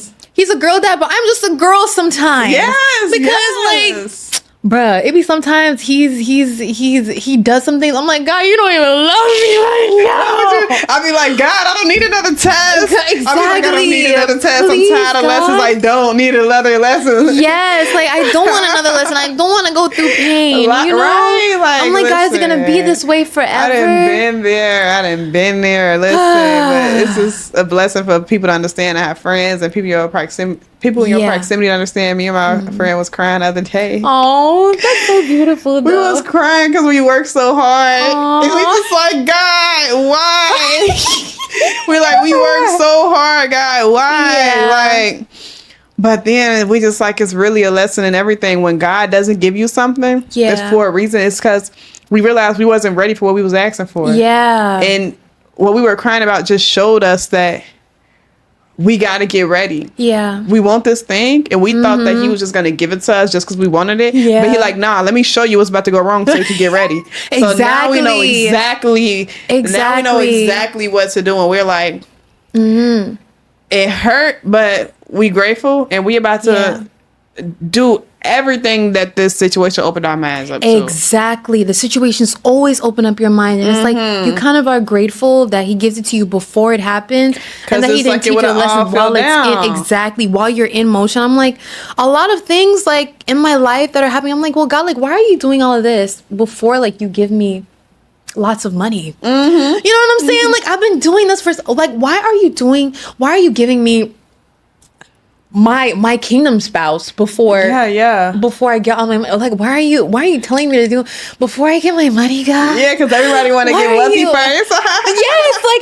Yes, absolutely. But it's like he's preparing you for something. First, he's preparing me for the wealth. Really, is what it is. Like he's having me. I'm grateful that he's having me work through my traumas before I get wealthy, because he's gonna have you use it for a certain reason. Exactly. He's gonna put you on this pedestal for a certain image, a certain reason, and that's what's getting figured out. It seems like. And also too, like another thing that Myron Golden said is that he said that he had made $1 million and he lost it right back, right? And that's a lot of people's story. They say it's easy to make $1 million, but they say it's easy to lose it too. Yes. And I don't know, because I never. I'm sitting here like, man, if I made $1 million, bro, I would never. Girl, you think I would, right? But no, but these people have made it, yeah. And this is what they're saying.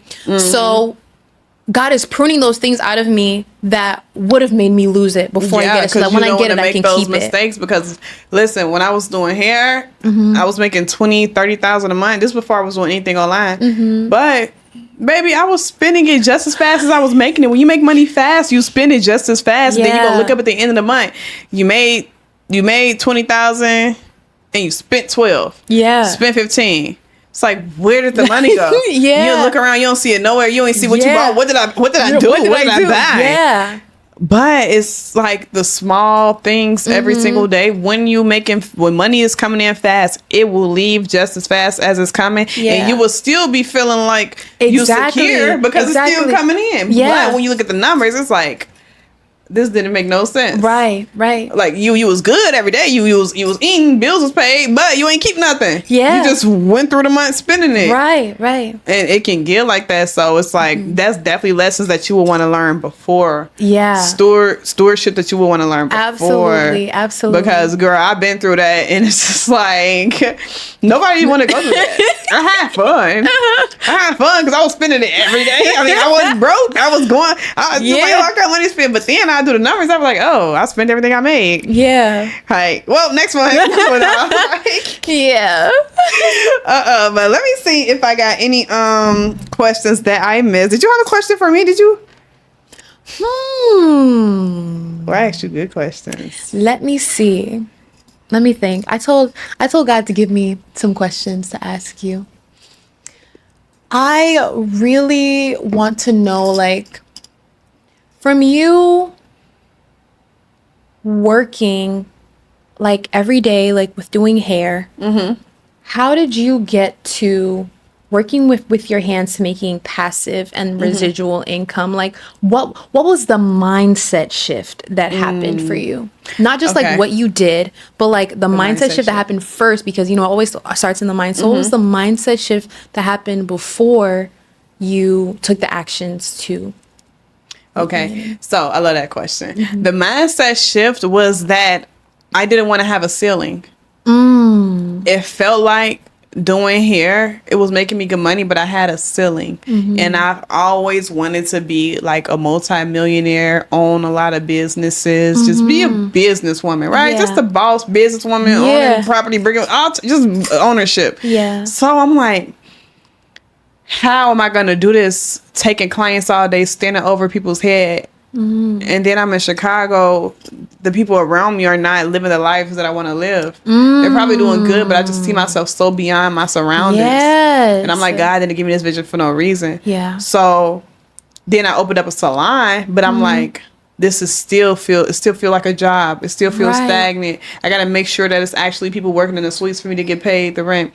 And then it's like, I only can have 5 suites. So if I want more money, I got to get another building. And it's like, I don't like brick and mortar either. Yeah. I don't like standing behind a chair. I'm like, I don't want to be 40 still doing hair. Yeah. Some people do because they actually love it. But that's not the way I want to win. Yeah. Because that don't mean they're not financially stable. I'm like, I want to win differently. Right. I know y'all got money. Y'all been doing hair all y'all life. I know y'all got some money. Yeah. But I'm trying to do this different. I'm trying to pop it. I'm just trying to live my dreams. So I already had my first like 10,000 followers because I was dancing. So I was my first video. My first 10,000 followers was me dancing in the hallway in high school. Wow. And my first 50,000 subscribers on YouTube was me dancing in the hallway on high school. God bless your outlet though. Yes. And like that, he started That's what with I'm saying. Like God didn't do that for no reason. Like I made a name for myself from dancing first. Yeah. And so that's when I decided this is the thing. I had a friend that just kept saying, Ariel, make an ebook. Ariel, make an ebook. I didn't know what an ebook was. Oh. I was just like, what? Anyways. He's like, Ariel, make an ebook. And I just made it with no understanding of what I'm getting myself into. No pre-launch. No extra thought at all. I just put the information down of what I wanted to put in it. Wow. How to start a hair business with little to no money. I put the information in, made it look cute, and I posted it. It said for $47. I made it $100 first, and people bought it. But some people was like, "This is only 6 pages. No, this is too much money." I'm like, "Oops, I didn't know." Yeah. So I dropped the price. It's like $47, and I didn't really get that much more complaints. But I made $30,000 my first month on Instagram selling that. Wow. Because I only had like 30,000 followers at the time. 30, 40,000. I did not have 100,000 followers. Wow. And I'm like, wait, if I just made 30,000 from my phone and I still do hair and I'd be making 20,000 doing hair. If I just stop doing hair and put 100% into this digital, I can make an unlimited amount of money without trading my time, without stressing. All I got to focus on is doing what I've already been doing.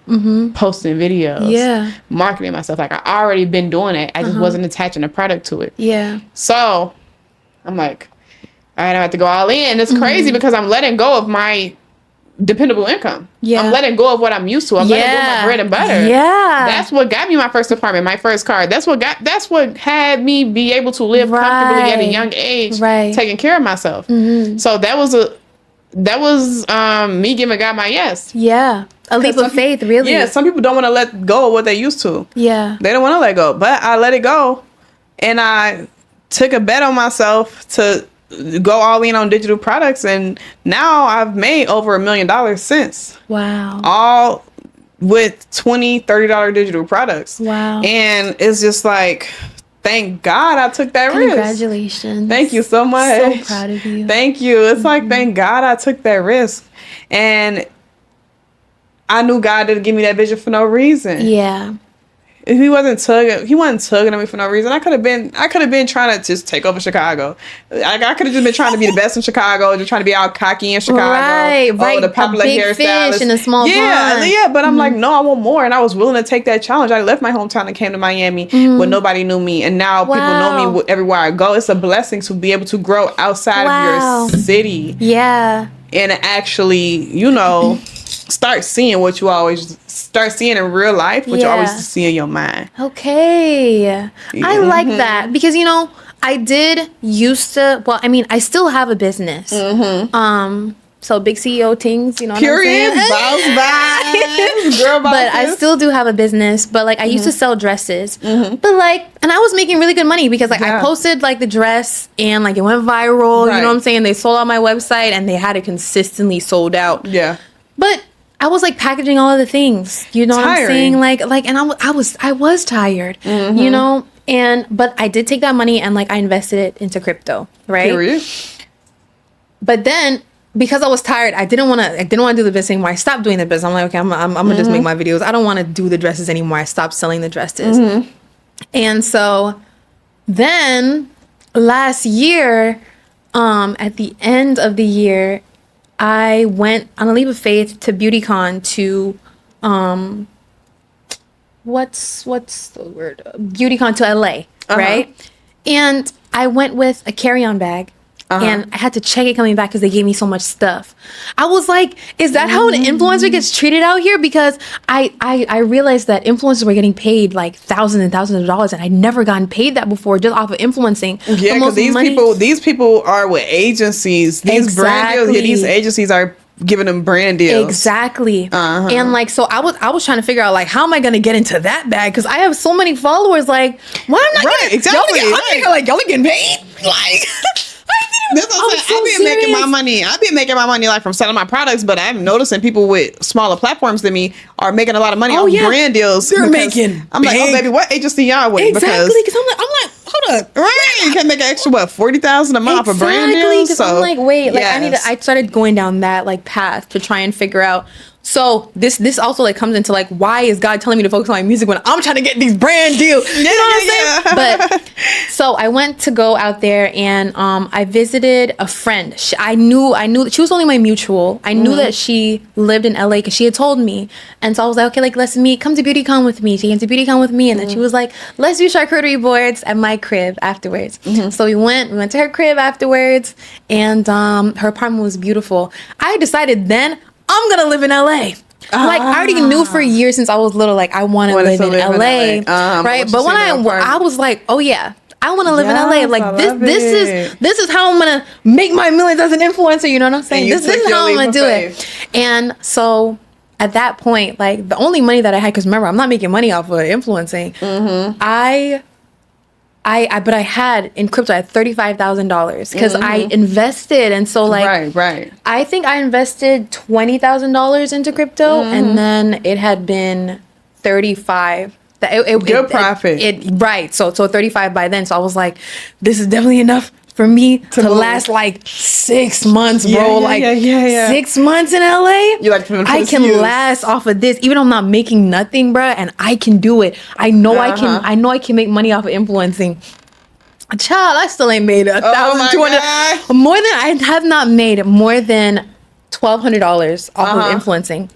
But to this day, you know what though? Yes, but I gotta get you set up. I gotta get you set up. I gotta get you. Don't worry, we're gonna get you set up. Okay, but like I've been in LA though for 10 months. Like God has sustained me, so it's like it lasted longer than, you know what I'm saying. Then I don't worry. I can help you. I can help you make 30,000 in 1 month. Thank you. So I know you can. Yeah, we're gonna put this together. I know that we can do this together for sure. I know that we can.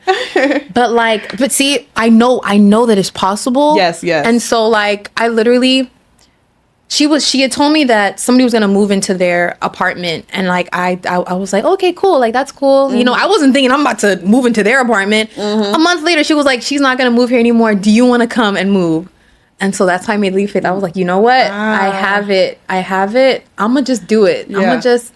I have the money. I'm gonna just go move. Yes. And so I did. Like in 1 month, I moved from West Palm to LA.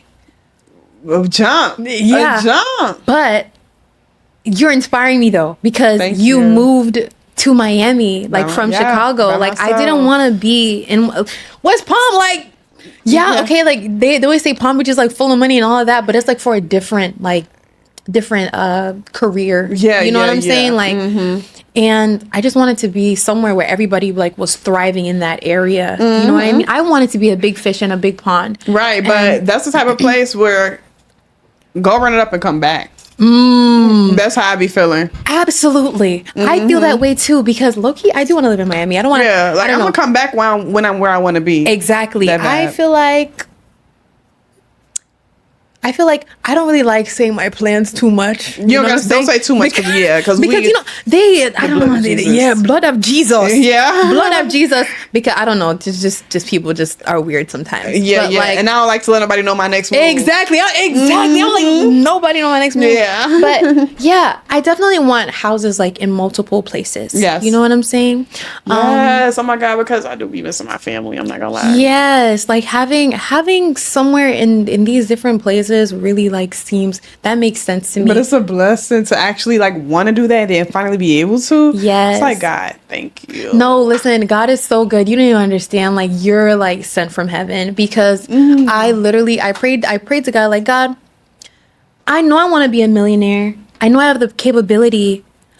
God, none of my friends are millionaires, aren't. I love my friends so much. Like I love them so much, but yes, and it don't mean you don't love them, but proximity. Exactly. Like how do I expect to, if I'm a you gotta get around it. Exactly, of the 5 people that I'm most around. Like I need millionaire friends, and this is not even like a shallow thing. Like I need somebody on the same mindset, because like I feel like I'm not you there needed. I didn't when I was living in Chicago. I wasn't making over $30,000 a month. When I moved to Miami, I started making $50,000 a month. Wow. The people around me were making $300,000 a month. Wow. Then I got with this mentor, but me and him were friends too.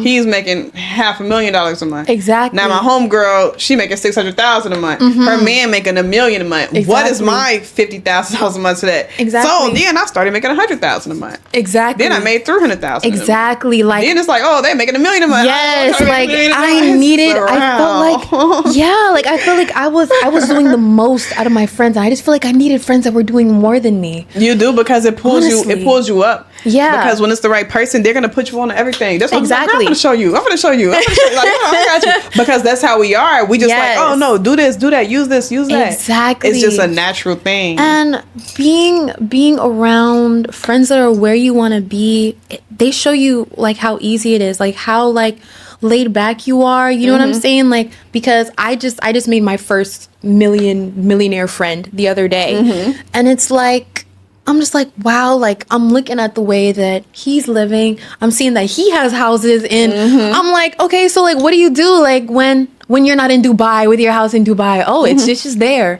You're not gonna Airbnb it out like for like some extra, you know what I'm saying? Right, but then it's like when you start, when you make a certain amount of money, you don't even need to do that. Exactly, and you I mean, you don't really want somebody else in your space. Yeah, like you just want your space like, that bad. You're not even gonna rent it out. Exactly, and it's like I'm finding myself even like start to live that life too, because I'm here in Florida, like at my mom's crib. She's in Jamaica right now. She has 2 houses now, right? And like I still have my apartment in LA, and I'm gonna still have to pay rent like coming up, and it's like, but I feel good that I have the apartment there to go back to. Because that's what you want to do, yeah. Exactly. Like, even though I feel like, you know, man, I don't know where this money is gonna come from, because you know that crypto money done ate up now. But I was like, I don't know where it's gonna come from. But you know what? I'm gonna just be obedient. I'm gonna just be obedient. Yeah, you got it. Listen, you said if you know you right. Remember what you said. Don't forget what you said. No. What? Every single time, because God, he told me he was gonna make me a millionaire. Yeah. He told me, he was like, I have a blessing for you so big that like you're not even gonna be able to hold it. I'm sitting here like, bro, God, that was like almost a year ago you told me that. So I know. Where it at though? You know what I'm saying? Exactly. Like, where it at though? But you know what? I'm having fun with life right now. Like, I'm having fun in my journey. Honestly, yes, like the journey is everything. Yeah, like even in like the struggling, I know that when I'm like set, it's gonna be like, man, I miss that. The journey, I promise you, value the journey. I love the journey, and I'm still going in my journeys and still going, and I just love the feeling, because I can't imagine not having a journey no more. Yeah. Because then what? Yeah. Then what? The journey is the fun part. Yeah. You're so right. The journey is the fun part, bro. So I'm just trying to have fun in it, honestly. I'm trying to have fun in the sleepless nights and the trying to get sleep. Yeah. You know and the crying. Listen, and then the joy. The flights back to back. Yeah, being busy, busyness. The busyness. I'm like, you know what? I'm gonna just have fun with it, because like even this, like I didn't know I was gonna come on here until yesterday, right? And then I didn't know you was gonna be in town. Yeah, see, so praise God, because God told me to stay here. And that's why when people are like, God didn't tell you to do that. Well, how do you know? Exactly. You don't know. Exactly. I know God is speaking to me. And like it was really just this year that like I realized God was speaking to me, and like I was like sure about it. You know, it's my aunt, she has schizophrenia. You know, the mental illness runs in my family. And so like I'm like, I don't know. I don't know if I get on them tracks. I don't know if I'm hearing from God. You know what I'm saying? But no, I know that I am because of confirmations like this. You know what I'm saying? I was like, I was telling Joshua, because I could have went back to LA and then like been back and went to Jamaica for Thanksgiving, but I was like, I don't know. Honestly, I don't know. I don't have it right now to be going back to LA. Like and like, I don't know. I just feel peace in staying here. So that's what I made the decision that I felt peace in. And like I stayed, and I've been working on my music. I've had the house to myself, because also too, like I live with roommates. Yeah. So like, even though like it's a 3-bedroom apartment, it's pretty big. You're not by yourself for real. Exactly. If you ever want to be by yourself. And I feel like I'm loud. You know what I'm saying? And then especially with music, I like playing music loud. I like to really like work on myself. I like to work on my voice. And it's like, you know, I'm also asking God, like, well, God, I want to live like by myself. You know what I'm saying? This is also another thing, like tying into like marriage. Like, I think it's important for me to live by myself first, and for Joshua to live by himself. Know how it is. Exactly. Yeah. Before like right? Because we're young. You see what I'm saying? Like Joshua just turned 21. I feel like a lot of people don't know that like he's that young, but baby. He just turned 21. And so like we're like really like working into this thing. But anyways, I just, being obedient has been the best thing for me lately. It's just the anxiety that kind of like The I have to push anxiety is past that's just the fear. it's really the nervousness. It's the feeling of growth, really. Exactly. You know, the uneasy feeling, that's the feeling of growth, and That's not what I'm sticking to your learning. comfort zone. And once Yeah. you, every time you get out of your comfort zone, that's when you really grow. Yeah, So that's it's like true. that adrenaline rush you get, or that unsure feeling. Yeah. It always turned out to be a blessing. Yeah. It's that's true, because this definitely was a So it's like, blessing, and I'm glad something I that's stayed. happening when you start to feel like that. Exactly. I always say that, like, if somebody says that they're afraid, because we know that God doesn't give us a spirit of fear. No. If you're afraid, that's good. not- yeah. Because that's the devil trying to put up, Trying to like, stop you from doing exactly what God wants you to do, trying to make you feel like, oh no, maybe not. It's almost like a hologram that he tries to put up in front of your vision. You know what I'm saying? God gives you a vision, and the devil puts up fear, like, as this You gotta hologram. push past it. You literally, Push past like, it. but the thing is that, like, it be mentally hard, but, like, physically Not doing really. it don't be hard. Like, it's probably not no hologram. It's not a hologram. It's a mental hologram. it's like, you know what Yeah. I'm saying? It's like, because with a hologram, you can just put your hand straight Exactly, through it. Like, exactly. you can literally just, oh my god, 'Cause oh my it's god. not But once there. you walk It's through not it, there. there's nothing there. Yeah. So I'm learning to be fearless. Yes, I right? love it. And Stick just, to that. Fearless. Stick to that word. Yeah. Let that be your word the next 12 months. Fearless. I like that. That is gonna be my word. Fearless. Well, you know how far you're going to go being fearless about everything, girl? Fearless, What? resilient. Brave. Jesus. Yes, that's the word, honey. And you give me those Man. vibes, though. You going to win. You going to win. Thank you. No Thank you. problem. I really thank you. How long have we? Oh, snap. He falling asleep over there. Listen. Oh my God. I love talking to you. Oh, and people would I not love even this know too. this is our first conversation. This is our very first conversation. And we just really got in it, y'all. So I love that. listen, I wonder if there's anything we missing. Any you can question we check. missing? You can check. Let me see. Oh, I guess for me, I also wanted to ask you, because that was your mindset before you got here. So, like, how do you Yeah. feel now? Because Okay. I'm a big believer in visualizing where you want to be. Yes. Because, man, it was probably 5 years I visualized that apartment that I'm in right now. Mm-hmm. Like, and 5 to years be in ago. like 5 years that I've been. Okay. You see what I'm saying? Yeah, yeah. Also wasn't consistent, so that was also another thing. But, like, when I was consistent with it, like, I was able to step into it with my feet. Yeah. You see what I'm saying? Yes. And when you're able to step into something with your feet first, and then you're able to, like, kind of like bring yourself there, like, mentally, it helps. But, like, how do you feel now? Like, how do you feel now, so that, like, I can also just, like, add that into when I'm meditating, when I clear my mind and I want to visualize like where I'm going, like, I want to be able to feel. Yes. You know what I'm saying? That way. So I Okay. want to know, like, how do you feel, like, now that you feel like you've made it to a point where you're financially abundant? So it might sound crazy, but this really came over me like a week ago. I don't even feel human no more. Oh. I don't like when I say I don't feel human no more, I feel like God has his hand on my life so heavily to where the things he have me doing, the places he's taking me, like me understanding my calling and my purpose, I don't even feel human no more. Wow. It feels supernatural. Wow. Yeah, that's the word. It feels supernatural. Supernatural. Because it's like this is beyond normal, like everything that I've went at. Yeah. No, it wasn't easy, but I got there. Right. God has brought me there. The things like my normal is not the normal. Yeah. It wasn't even my normal. Yeah. It wasn't my family's normal, my parents' normal, my son. It was nobody's normal. I'm sitting here like, oh, I'm trying to make $1 million this month. I'm trying to.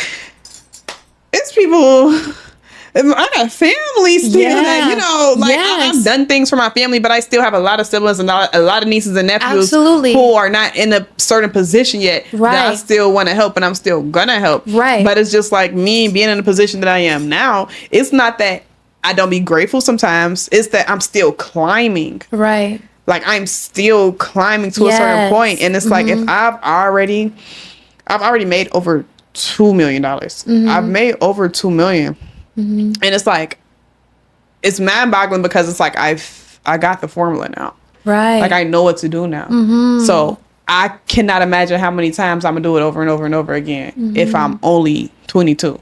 Yeah. So it feels Every time you say that, oh God, like it was just like, oh God, yes, you are 22, but that makes sense that you don't feel human because like even like with your age, you see what I'm saying? Like that to me, like that just like humanized you. and and then the mindset that I have is that I can do anything. And if God put it on my heart, if God gave me the vision, it's gonna happen. Right. It's already done. Right. So it's a matter of me getting to these things that He's showing me. Because every time He showed me something, it really happened. But I've been constantly going at it. Yeah. I've been very consistent for years.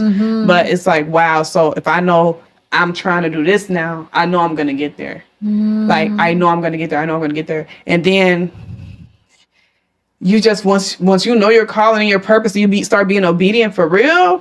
It's mind-boggling. So yeah, the word, girl, how I feel now, supernatural, and it's like I'm kind of accepting it. I am so excited to see the baby Ariels.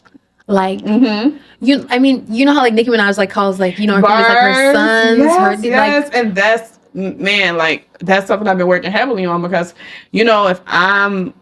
if I'm called to teach people the things that I've done, I want to see the results. I want them to win. I want to see it too. Yeah, like I want to see the like what you're doing is groundbreaking. Yeah, it's like okay, if your business is your ministry, pour into people. Oh yeah. Put other people in a position. Oh my goodness, like you didn't realize like we need you. Like yes, like I know I need you, but like we as Black women, Black girls, like. Need you. That's a blessing. Like, bro, like a blessing. I'm here. I'm trying. Women, I got plans. Like, like the age, the way that you look, like your mindset, where you came from, you are so needed because what we realized is that like we just needed to see it first. Yes, you see what I'm saying? Some people have told me that before. Exactly. Even us, like you needed to see the people around you making that type of money first. You see what I'm saying? Yeah. Like it's so important for us to be on these platforms. And that's why we can't let the hate stop us. Yeah, and keep being authentic because people cannot relate to perfect. Exactly. It's more needed and it's more valuable because it's people who's like, wow, that was me too. Yeah. That was my story too. I'm dealing with the same thing that you was dealing with. So you telling me this is how I can come out? Yeah. Like, so I'm like, I have to keep being authentic. I got to keep being me because I got here by being me. Yeah. I'm not about to start faking it. The followers came after. I've been before the followers. I've been sticking to the plan. Exactly. That's good. Like I've been in the journey before all of that. So it's like y'all just got here. Yeah. The people who be hating on like y'all just got here. Y'all don't even know. Y'all don't even know. Oh, there's people who've been on my page since I was 14 years old seeing me. So they know the real. They know the real. But we locked in. We locked in, girl. Period. Locked in tight like a booty. And we're going to do another episode because I know people are going to be wanting to get us back on. But go ahead, let them know where they can find you at. Okay, you can find me on Instagram at Jalyka, Jalyka, and on YouTube at Jalyka 2, which is Jalyka. And on TikTok, it's Jalyka Smith. Period. And that's JALYKA We're gonna try and take that one off too. You don't got a Facebook? Yes, I do got a Facebook. Jalyka. You ain't Jalyka Smith. No. I do have a Facebook. So you ain't sending them to your Facebook, my bad. My Facebook. No. You should go to my Facebook. That was good because Facebook makes a lot of money. Yeah, Facebook started paying. Do go to my Facebook. No, go to Facebook first. It's Jalyka Smith. You can really just like look at my name. I'm actually We're gonna tag it. We're gonna put it on. Okay, cool. Thank you. We're gonna put it on screen. But everywhere. You can really just look at my name is really unique. So you can just Google me. We're gonna put our name on the screen and in the description. And thank y'all so much for tuning in to another episode of No Pryor Warning. Make sure you comment, subscribe, and go follow us and drop questions because we will be answering them, and just keep coming back. Love y'all. Love you. Mwah.